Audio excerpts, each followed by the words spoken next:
What's going down, everyone? Welcome back. It's 50. This city is 50.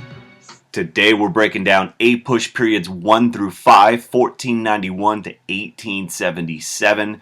This is about 50% of the APUSH exam you're about to take in May. So APUSH period 1 begins 1491. 1491 is selected because it's the year before Columbus got lost, pre-Columbian exchange. This time period is about 5% of the APUSH exam. You won't have to write an essay about it, but it will show up in the multiple choice section. Some key things to know, you better know about these. Native American life, pre and post contact. How did life change after Columbus landed in the New World in 1492? So some examples of this: the Great Plains, the nomadic life amongst the native people, the introduction of diseases and horses and guns and other things that is the result of the Columbian exchange. Another important thing to know about is European attempts at colonization. How did Spain, France, Holland, and England attempt to colonize the Western Hemisphere? So know about like the Treaty of Tordesillas between Spain and Portugal, St. Augustine, the first settlement, permanent settlement by Spain in North America, and the encomienda system which Spain used in their colonization efforts. Those are some of the things. You should also know about interactions and relationships between the Europeans, the Africans, and the Native Americans. You're going to have the mestizos that are the result of interracial relationships in the New World, the Middle Passage slave trade, Portugal and the Dutch going into West Africa, and other things.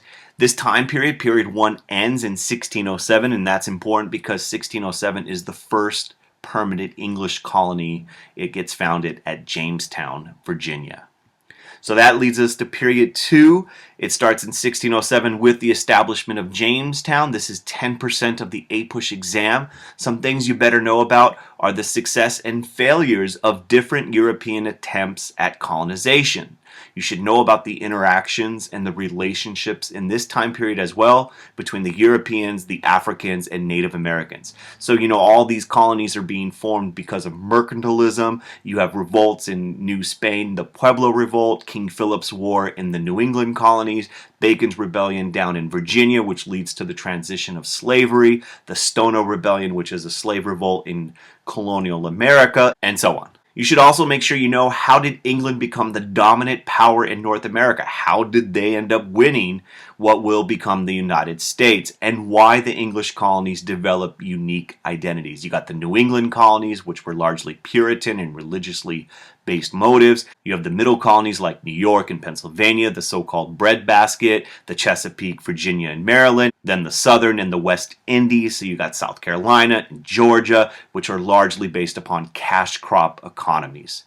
This time period ends in 1754 with the start of the 7 Years' War in Europe, or as it's called in the New World, the French and Indian War, which leads us to period 3. This is about 12% of the exam. It begins with the start of the French and Indian War. Remember, George Washington goes into the Ohio Valley, and you have a war between England and France, and really things you should know about for period 3. Why and how the French and Indian War was a major turning point between England and the colonies. Remember, this is the end of solitary neglect. No more are the British going to be leaving the colonies alone. You're going to get taxes like the Stamp Act. You're going to get ideas from people like Thomas Paine and common sense. And of course, the ideas of the Enlightenment, people like John Locke's ideas, are coming to the English colonies and causing people to want, slowly, calls for independence. You should also know about the factors that contributed to the American Revolution and why the colonies were eventually victorious.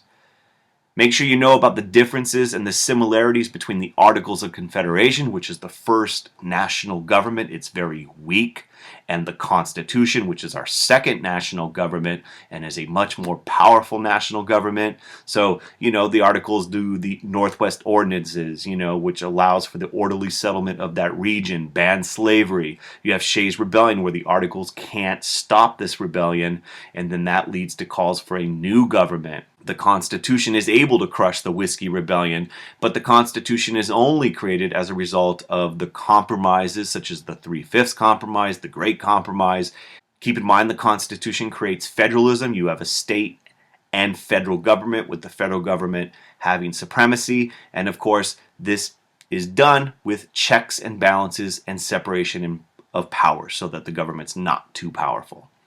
Also, make sure you know about why political parties formed. The first political parties, the Federalist and the Jeffersonian Republicans, why they form as a result of Hamilton's economic plan, the foreign policy things like French Revolution, and how Washington warned the country in his farewell address, stay away from entangling alliances, and also political parties are not good.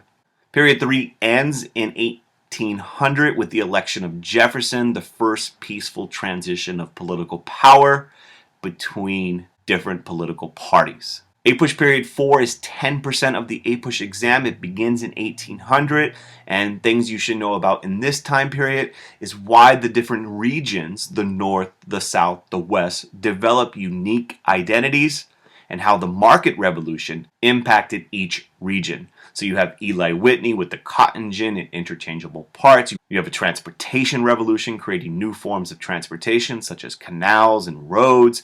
You have large-scale immigration, especially from Ireland and Germany, and increased nativism. And of course, in the South, you have support for slavery and growing opposition to slavery in the North. Another important thing when studying period 4 is how American society was becoming more democratic, at least for white dudes in the age of Jackson, the age of the common man, and how various reform movements sought to improve American society. So during this time period, you have the abolitionist movement, William Lloyd Garrison and others. You have a religious reform movement, the Second Great Awakening. Women are demanding greater equality at Seneca Falls. You have public education reform with Horace Mann and many, many others. The growth of political parties continues during this time period. We already mentioned the first party system, the Federalist and the Democratic Republicans. They continue to develop.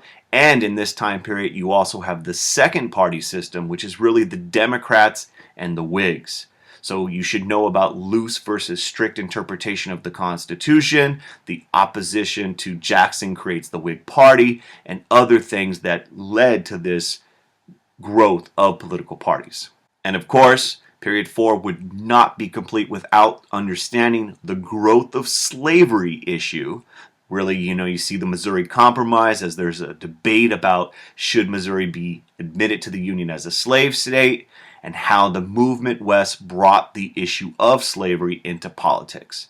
Keep in mind, you should also know during this time period there are other issues that cause sectionalism, such as the American system, Henry Clay, the tariff issue in 1828 with the Tariff of Abominations, and the bank issue when Jackson decides he's going to take on the Bank of the United States and try to destroy it. Finally, in period 4, another thing to keep in mind is how states attempted to resist federal authority. You saw this during the War of 1812 with the Hartford Convention, the nullification crisis when the state of South Carolina tried to nullify the Tariff of 1828, but it's also important to keep in mind the supremacy of the federal government over the states is established during this time period.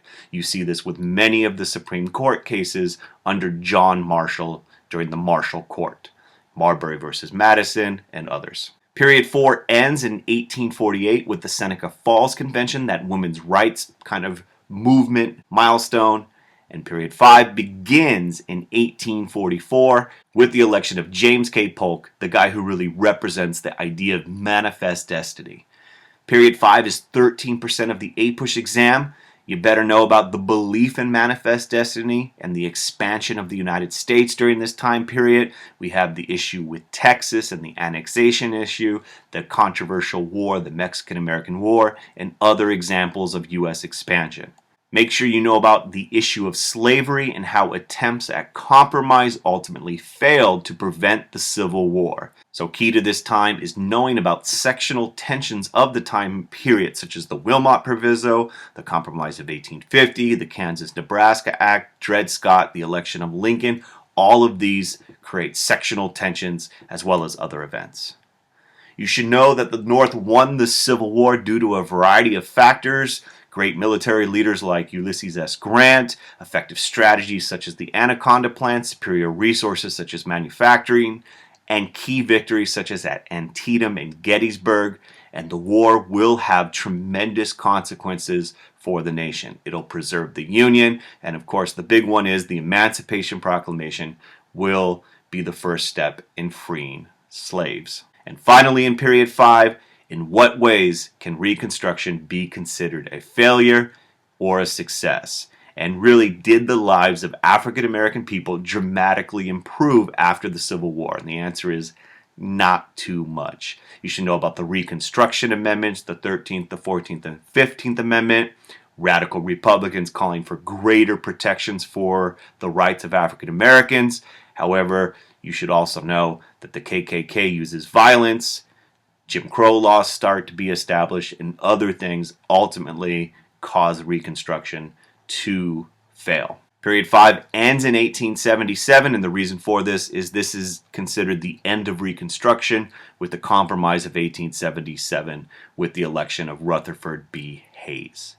All of these are just some key ideas to review. If you want to get way more information, click on any one of these review videos for additional help. We got your back here at Jocz Productions.